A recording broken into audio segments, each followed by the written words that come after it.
Everyone, Radhe Radhe. कैसे हैं आप लोग? आई होप आप लोग बहुत अच्छे होंगे और अपने आने वाले एग्ज़ाम की प्रिपरेशन बहुत अच्छे से कर रहे होंगे। साथ ही साथ जिनका यूपी पुलिस में रिटन क्वालिफाई हो गया होगा वो लोग अब एकदम ज़ोर लगा के अपने फिज़िकल की तैयारी करें, अपने रनिंग की प्रैक्टिस करें। अगर आपका कुछ सेकंड कम आ रहा है तो आप एकदम ज़ोर लगा दीजिए अब, क्योंकि आज जो नोटिस आई है, भर्ती बोर्ड की ऑफिशियल नोटिस आई है, उसमें स्पष्ट लिख दिया गया है कि जो इतने दिन की आप लोग का इंतज़ार था, इतने दिन का, कब होगा डीबीपीएसटी, दिसंबर लास्ट में होगा भी या नहीं होगा, या फिर भर्ती जो कुछ कोर्ट में जाने की कुछ बातें आ रही हैं, तो उसमें क्योंकि जिनका सिलेक्शन हो गया था वो बहुत ज़्यादा परेशान थे, बहुत कमेंट कर रहे थे, तरह तरह के लोगों से पूछ रहे थे कि क्या कुछ होने वाला है। तो एक चीज़ ये कंफर्म हो गया है कि आपकी डीबीपीएसटी 26 दिसंबर से स्टार्ट हो जाएगी। ठीक है, 26 दिसंबर से आपका डॉक्यूमेंट वेरिफिकेशन, आपका नाप तौल, आपका हाइट वेट, सब कुछ आपका होने लगेगा और आपकी रनिंग भी बहुत जल्दी होने वाली है।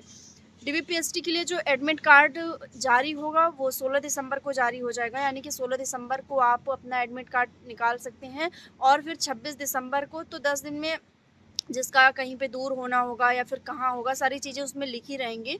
तो क्या क्या डॉक्यूमेंट्स आपको ले जाना है, किस तरह से अपने आप को प्रिपेयर करना है, सब कुछ उसमें मेंशन रहेगा।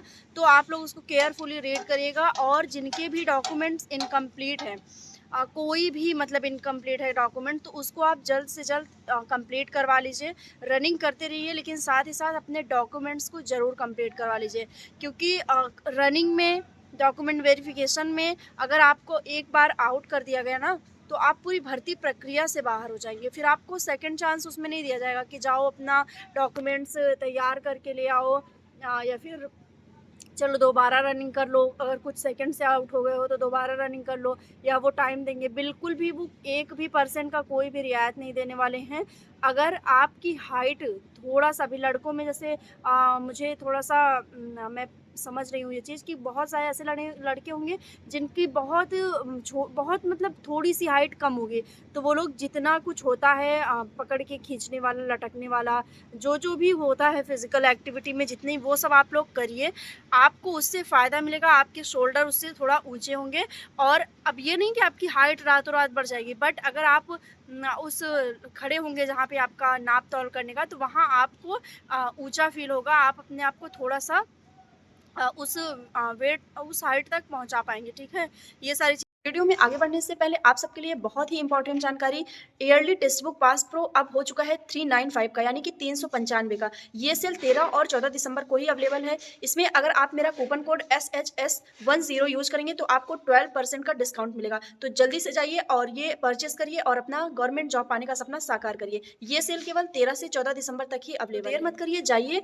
Yearly text book pass pro केवल 395 में ही आपके सामने होगा और आपका सपना साकार होगा। और मेरा कूपन कोड SHS10 यूज करना मत भूलिएगा, इसमें मिलेगा आपको 12% डिस्काउंट। करिए। और लड़कियों में जिनका वेट 40 किलो से कम है, जिन्हें लगता है कि वो 40 किलो की नहीं है, उन्होंने वेट किया या फिर रनिंग करते करते कुछ घट गया है, क्योंकि रनिंग में वेट लॉस होता है। वेट लॉस रनिंग में कम होता है, आपकी बॉडी जो है होती है, आपके जो मसल्स होते हैं, जो फैट होता है, वो सब सेट होता है। ठीक है, वो टाइट होता है, जो लूज़ हो गए होते हैं फैट, जैसे ये हाथ वगैरह का और पैर का, थाइस वगैरह का, या फिर पेट का, तो जो भी फैट होता है वो सब सेट हो जाते हैं, अपने एक पोजीशन पे आ जाते हैं।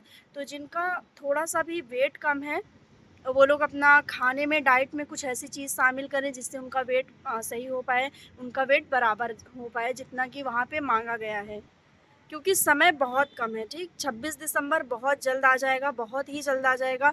आज लगभग 13-14 तारीख हो गई है और 3 दिन बाद, 4 दिन बाद आपका 3 दिन बाद आपका एडमिट कार्ड निकलने लगेगा। आपको सारी चीज़ें पता चल जाएंगी कि कब, कहाँ, कैसे आपका डीबीपीएसटी होना है। तो अपने आप को पूरी तरह से प्रिपेयर कर लीजिए उसके लिए। और एक चीज़ जो आपने देखा होगा न्यूज़पेपर की कटिंग में, कि जो फाइनल आंसर की को है कि फाइनल आंसर की कोर्ट में चली गई है या फिर क्या चीज़ें हुई हैं। तो देखिए, बहुत सारे लड़कों में जैसे कुछ क्वेश्चन कैंसिल हुआ था, कुछ प्रश्न के डबल आंसर दे दिए गए थे, तो उसमें बहुत सारे ऐसे लोग थे ना जिन्होंने डबल आंसर में टिक ही नहीं लगाया था। उनको लगा था कि अगर मैं ये लगा दूंगा तो रॉन्ग हो जाएगा, या फिर ये लगा दूंगा तो रॉन्ग हो जाएगा, क्योंकि वो दोनों आंसर निकाल ले रहे थे। और इस मतलब इस वजह से वो कोई भी आंसर पे नहीं जा पाया और उन्होंने उस क्वेश्चन को ड्रॉप कर दिया। तो रीज़न ये था कि जिनका सिलेक्शन 1-2 मार्क्स से रुक गया है या फिर जिनका नंबर बहुत अच्छा था और वो कट ऑफ से 1 ही 2 नंबर कम है, तो उनको उनके अंदर या फिर जिनका लास्ट चांस था, तो उन्होंने ये चीज़ अ, समझना चाहा है कि आखिरकार ऐसा क्यों हुआ है, भर्ती बोर्ड ने ऐसा क्यों किया है। ख़ैर इसमें बहुत ज़्यादा कुछ होने वाला नहीं है क्योंकि भर्ती अपने प्रोसेस में है, पूरा अच्छी तरीके से है, पूरा वो अपने मतलब चरम सीमा तक जाएगी ही जाएगी, उसको कोई रोक नहीं सकता भर्ती को। तो फाइनल आंसर की से रिलेटेड जो भी मतलब इशू आए हैं, जितने भी डाउट आए हैं, उसको क्लियर करने के लिए बच्चों ने हाई कोर्ट में अपना याचिका दी थी और उसमें 3 जनवरी को उसकी सुनवाई है। हाई कोर्ट ने भर्ती बोर्ड को ये नोटिस दिया है कि वो 3 जनवरी को उसकी सुनवाई करेंगे। उस पे जानेंगे, समझेंगे कि आखिरकार भर्ती बोर्ड ने ऐसा क्यों किया है, ठीक है?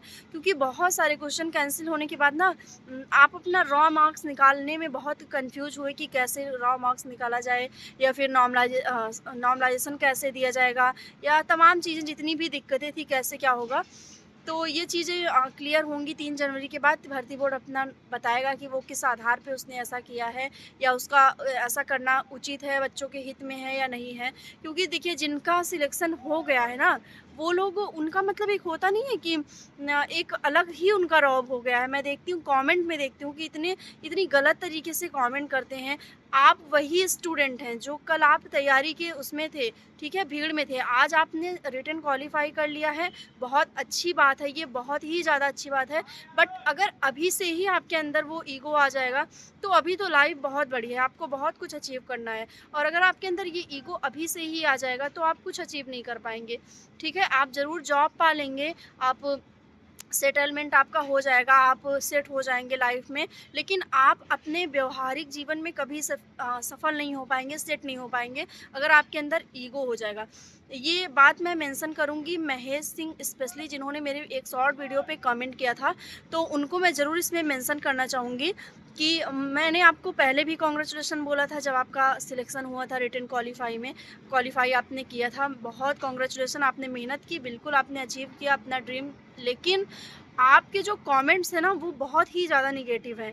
आप लोग मैं कोशिश करूँगी कि उनके कमेंट लगा दूँ, आप लोग देख कर लीजिएगा या फिर मैं उसको पिन कर दूँगी। आप लोग उसको पढ़िएगा। उन्होंने मुझे कहा कि तुम्हारा मतलब तुम फ़ेल हो गई, मुझे बहुत अच्छा लगा और मतलब मैं चाहता था कि तुम फ़ेल हो जाओ। इस तरह के कुछ उनके ऐसे नेगेटिव कमेंट्स थे। तो देखिए मैं बिल्कुल भी मैं अपनी लाइफ़ में फ़ेल नहीं हूँ, मैं एक चीज़ क्लियर कर दूँ, ठीक है? मेरा जो ड्रीम है मैं उसको कर रही हूँ, मुझे जो करना चाहिए मैं उसको कर रही हूँ। और एक्चुअल में अगर कोई फ़ेल देखा जाए तो वो आप हैं फ़ेल, क्योंकि आपका व्यवहार नहीं सही है, ठीक है? और जिसका व्यवहार फ़ेल हो गया, फिर वो उसके पास कितनी भी प्रॉपर्टी हो जाए, कितने भी धन हो जाए, वो कुछ भी कमा ले, कुछ भी कर ले, वो सब शून्य के बराबर है क्योंकि आप संबंध नहीं बना सकते, ठीक है? आप सकारात्मक नहीं हो सकते हैं, तो फिर आपके पास कुछ भी हो जाए वो शून्य मात्र रहेगा। तो ख़ैर ये सारी चीज़ें अलग हैं। तो अभी देखिए 3 जनवरी को भर्ती बोर्ड अपनी क्लैरिफ़िकेशन देगा, अपनी सफाई प्रस्तुत करेगा कि उसने क्यों, कैसे, ये क्या चीज़ें की हैं। और शायद छात्रों के अंदर स्टूडेंट के अंदर जो बौखलाहट है आंसर की को लेके, क्योंकि जिनका रह गया है उनके अंदर ये है कि चीज़ें क्लियर हो जाएँ कि किस तरह से नॉर्मलाइज़ेशन किया गया है, किस तरह से भर्ती बोर्ड ने आंसर की को बनाया है। तो सारी चीज़ें प्रत्यक्ष होंगी। बाकी बात रही अब फिज़िकल की, रनिंग की, तो जितने भी स्टूडेंट ऐसे हैं, लड़कियां स्पेशली मैं बताऊंगी क्योंकि मैंने रनिंग किया है, तो मैं समझ रही हूँ कि बहुत ज़्यादा तकलीफ़ होती है। और यकीन मानिए कि आप बहुत मेहनत कर रही हैं, बहुत ज़्यादा मेहनत कर रही हैं आप ग्राउंड में, ये मैं समझ रही हूँ, किसी के कहने से नहीं होता। और भगवान करे कि आपको सफलता मिले, आप वहाँ पे जब जाएँ ग्राउंड में तो आप अपने गोल को अचीव कर लें, ठीक है? और ये बात तो बोलते हुए मुझे बहुत अच्छा लग रहा है कि आप वहाँ तक जाएँगी। मैं भी वहाँ तक गई हूँ, लौट के आई हूँ मैं। वहाँ से जब फेलियर वहाँ से मिल जाता है कि कुछ सेकंड से रह जाता है, तो वो चीज़ मन में ना हमेशा उमड़ती रहती है कि आखिरकार क्यों इतना? तो आप लोग के साथ बिल्कुल ऐसा नहीं होगा, आप लोग पॉज़िटिव रहिए, रोज़ जाइए रनिंग पे, रोज़ डेली जाइए। सुबह नहीं पॉसिबल हो रहा है तो शाम को जाइए, लगभग 4 बजे जाइए, क्योंकि अब दिन छोटा होता है तो रात जल्दी होने लगती है, अंधेरा जल्दी होने लगता है। तो आप लोग लगभग 4 बजे जाइए और वहाँ पे रनिंग करिए, एक्सरसाइज़ करिए। टाइम कम आ रहा है तो खींचिए, ठीक है? पूरा अपना ज़ोर लगा दीजिए। आप रनिंग करते टाइम ये ज़रूर सोचिए कि अगर आप मन से हार गई, तो आप रुक जाएँगी, ठीक? आपको रुकना नहीं है, आप अपने मन को इतना अ, तैयार कर लीजिए। जब जब आपको वहाँ पे लगे कि आप रुक जाएँगे, तब आप अपने आप को ये समझाइए कि मन के हारे हार है और मन के जीते जीत। तो आप बिल्कुल कर ले जाएँगी, ठीक है? तो कंटिन्यू अपने रनिंग की प्रिपरेशन करते रहिए, बहुत जल्द आप लोग का रिज़ल्ट आपके सामने होगा। तो ऑल द बेस्ट सबको और मिलते हैं नेक्स्ट वीडियो में, तब तक के लिए बाय, टेक केयर।